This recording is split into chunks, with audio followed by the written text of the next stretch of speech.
Vídeo de hoje do canal do Nicola vai te explicar um detalhe importante das tratativas entre Atlético Mineiro e São Paulo por Patrick. Bora falar também sobre o Corinthians, categorias de base alvinegras salvando as contas do timão. Vou falar ainda sobre o Palmeiras e o papo de que Paulinho, meio atacante que joga no futebol chinês, teria sido oferecido. Para completar as últimas do mercado, tem bastidores e informações sobre o Vasco, Raize e Kaique Rocha mais perto do clube. Vou contar também sobre um paraguaio na mira do Cruzeiro, sobre o Flamengo comprando um volante, enfim, tem um monte de coisa, tenho certeza que você vai curtir. Antes, deixa eu só me apresentar, me chamo Jorge Nicola, jornalista esportivo, e a missão por aqui é deixar você por dentro das últimas do seu time do coração, mas de modo geral também sobre os clubes de futebol nacionais. Bora contar que todo esse conteúdo é um oferecimento de BetWinner, a casa de apostas esportivas mais interativa e com as melhores cotações do mercado. E nessa quinta-feira tem nada mais, nada menos do que Chelsea e Manchester City, jogo da Premier League, partidaça. Clássico que começa às 5 da tarde e a vitória do Chelsea garante R$ 5,10, apesar de o Chelsea jogar em casa. O empate pagando R$ 4,00 e a vitória do City, super favorito, garantindo R$ 1,64. Até cogitei apostar no empate, mas eu vou na lógica na vitória do Manchester City, estou apostando R$ 100 para voltar em 164. Lembrando que para apostar na BetWinner é super simples, só pegar o link que está no comentário fixo. Faça seu cadastro preenchendo todas as informações e não esqueça de usar o código bônus que é Nicola1. Dessa maneira você passa a ter 100% de bônus no valor do seu depósito. Combinado? Então vem se divertir comigo na BetWinner. Bora começar o vídeo com o tradicional giro de notícias e a primeira informação é sobre o Vissel Kobe do Japão, que melhorou sua proposta ao Flamengo pelo goleiro Hugo. Primeira proposta de empréstimo havia sido recusada, agora o Kobe topa comprar o Hugo. O Flamengo já demonstrou a intenção de fazer o negócio e esse acordo pode ser sacramentado nas próximas horas. Bora falar também sobre o Bahia, que anunciou o zagueiro Raul Gustavo do Corinthians. E a novidade é que o Bahia afirma que o jogador chega por empréstimo. Eu havia ouvido de uma fonte importante do Corinthians que o negócio havia sido fechado em definitivo, com o Bahia pagando 3 milhões de euros. Bora contar também que o Fluminense liberou o lateral esquerdo Cristiano dos treinos. Cristiano estava fora dos planos do Fernando Diniz, pediu para ser negociado e nem passa a treinar com o restante dos companheiros enquanto tenta encontrar um clube. Já o Atlético Mineiro deixou bem claro ao Natan, que não quis jogar no Fluminense por empréstimo na atual temporada, que o Natan não vai jogar no Galo. O Eduardo Cudê não tem planos de utilizar o meio atacante. Ele e seus representantes já foram avisados que precisam encontrar um clube o mais rápido possível. E a saideira do giro de notícias contar que Ricardo Geffu, que é um empresário que acaba de assumir a carreira do Cristiano Ronaldo, começou com o pé direito. Meses depois de assumir essa função, ele já vai embolsar 171 milhões de reais de comissão pela transferência do CR7 para o Al Nassr. Tá bom para você? 171 milhões de reais em apenas um negócio? Pois é. Quero falar agora sobre o Vasco da Gama, que anunciou nessa quarta-feira seu 6º reforço.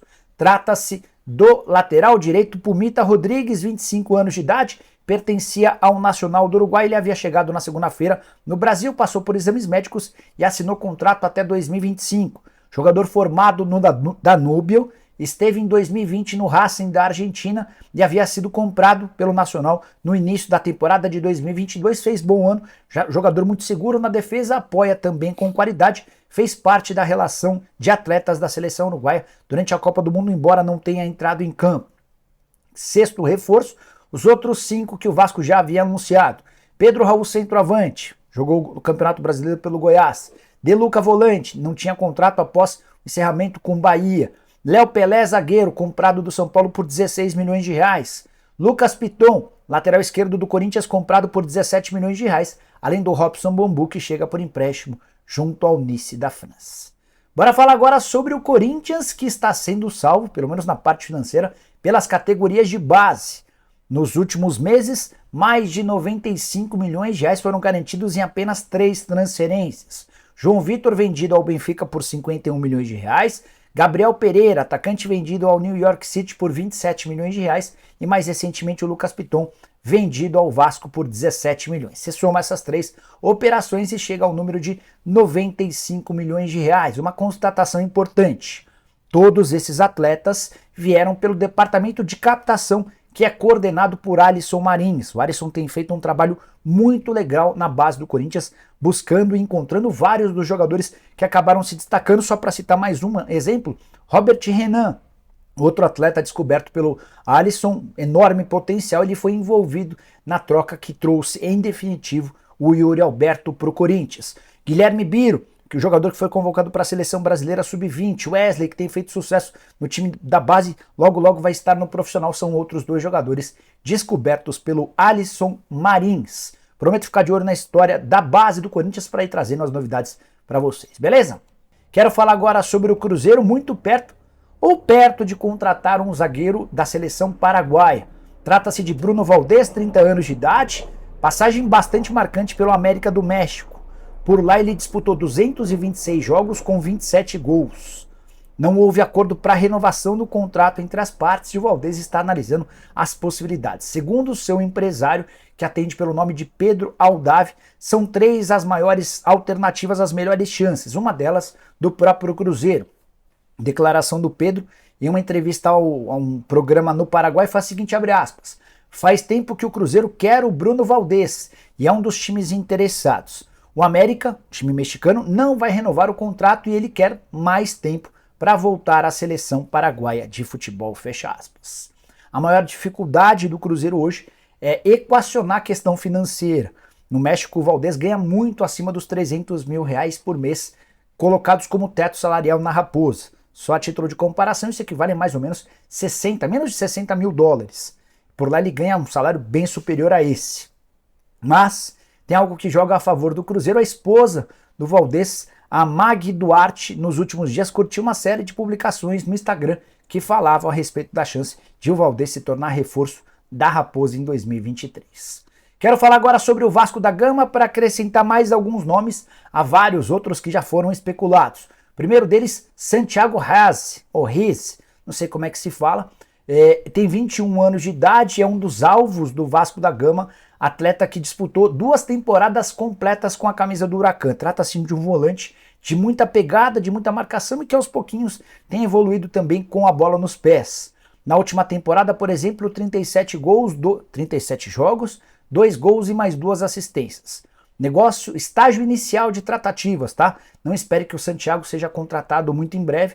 É um primeiro contato com o clube na tentativa de descobrir valores. Isso pode avançar nos próximos dias. Já em relação a Kaique Rocha, zagueiro de 21 anos de idade, está bem perto de fechar com o Cruz Maltino, atleta que rescindiu na última segunda-feira com o Internacional pela falta de oportunidades. Ele pertence à Sampdoria da Itália e estava emprestado ao Colorado. A curiosidade é que quem o levou para o Inter foi o próprio Paulo Brax em 2021. Então o Paulo, que é o diretor executivo de futebol da 777 no Vasco, já o conhecia, já havia inclusive o contratado.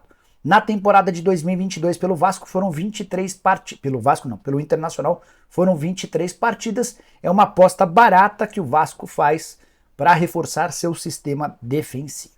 Quero falar agora sobre Rafael Carioca e Nico Lopes. Informação que vem do futebol mexicano é de que esses dois atletas, o volante brasileiro e o atacante uruguaio, não ficam no Tigres para a temporada de 23. São considerados caros e hoje não tão importantes quanto em outros momentos. Também, de acordo com a imprensa mexicana, o mais provável é que eles busquem alternativas no futebol brasileiro. O nome do Rafael Carioca já andou sendo pipocado e especulado em alguns clubes brasileiros recentemente. Corinthians, Grêmio e Atlético Mineiro foram os 3 primeiros que eu apurei. Em relação ao Nico Lopes, jogador que o torcedor do Inter conhece tão bem, não conseguiu se destacar no futebol nacional. E aí, você gostaria deles formando a dupla de volante e atacante no seu time do coração? Cabem ainda por aqui? Para ganhar quanto? Enfim, vou aguardar cenas dos próximos capítulos para trazer detalhes para vocês, beleza? Bora falar agora sobre o Palmeiras, repercutindo mais uma especulação de atacante sondado, especulado, oferecido ao Verdão. Trata-se de Paulinho, jogador que pertence ao Shenzhen FC da China. Embora ele tenha atuado uma única partida nesse time, ele foi para lá, acabou se contundindo e não conseguiu jogar antes, já tinha uma passagem bem melhor pelo Shanghai Port. Temporada passada de 29 jogos, 4 gols e 6 assistências. Esse atleta saiu muito cedo do Brasil, era do Bahia, e foi fazer a carreira no futebol português, passando pelo Porto, pelo Portimonense, também esteve no Cádiz. De acordo com o jornalista Júnior Venezi, ele foi sugerido ao Palmeiras. E o fato de ser conhecido do Abel Ferreira poderia ajudar nas tratativas para que ele pudesse ficar por um período de empréstimo de uma temporada. A meio atacante, que atua pelos lados do campo, até tem boa qualidade, mas tem tido muita dificuldade em se colocar à disposição para entrar em campo por conta de uma última lesão. Também de acordo com o Venezzi, apesar da sugestão, o Palmeiras não avançou nas tratativas, ainda estou aguardando informações, respostas da minha fonte lá no Palmeiras para saber em que pé anda essa história. Mas já tenho contado para vocês que o Palmeiras não busca por grandes reforços ou por numerosos reforços. Um ou outro atleta em boas condições de mercado, sem que haja a necessidade de grande investimento. Nesse momento, a prioridade é um volante canhoto. Para fechar o vídeo, eu quero falar sobre Patrick, São Paulo e Atlético Mineiro, essa novela que já está se tornando mexicana. Tem um detalhe importante, o negócio só não foi fechado porque o São Paulo está pedindo mais ou menos 450 mil reais a mais, de uma operação de quase 10 milhões de reais, cujo lucro do São Paulo vai girar na casa dos 5 milhões e meio. Apesar de o São Paulo deter só 30% dos direitos econômicos. É que o Tricolor deixou bem claro que só faria o negócio se recebesse bem mais do que o Monte Azul e do que o Internacional, que são os outros clubes que também têm percentuais. O ponto é, enquanto o São Paulo adia a negociação por conta de pouco valor, 400, 500 mil reais, São Paulo vai pagando os salários do Patrick. Ele ganha, em média, já contando com todos os impostos, cerca de 20 mil reais por dia. E se a gente contabilizar que essa negociação já se desenrola há pelo menos 15 dias, já está nesse estágio, paralisado por 15 dias, estamos falando de um prejuízo de 300 mil que o São Paulo tem com pagamentos de salários ao Patrick. Daqui a pouco a conta não vai fechar, porque o que o São Paulo pleiteia, esses 400 a 500 mil reais a mais, já terão sido pagos em salário ao Patrick se houvesse um pouquinho mais de pressa, celeridade para fechar o negócio. O Patrick, que não vem sendo utilizado, inclusive conviveu durante a maior parte desse período, no período de férias, descansando na praia com a família, São Paulo acabou vacilando, porque queria mais dinheiro, mas esqueceu de contabilizar o custo diário que paga de salário ao atleta. No final das contas, o Patrick vai se tornar jogador do Galo, tenho poucas dúvidas em relação a isso, vai se juntar a Edenilson, a Paulinho, a outros reforços já contratados pelo Atlético.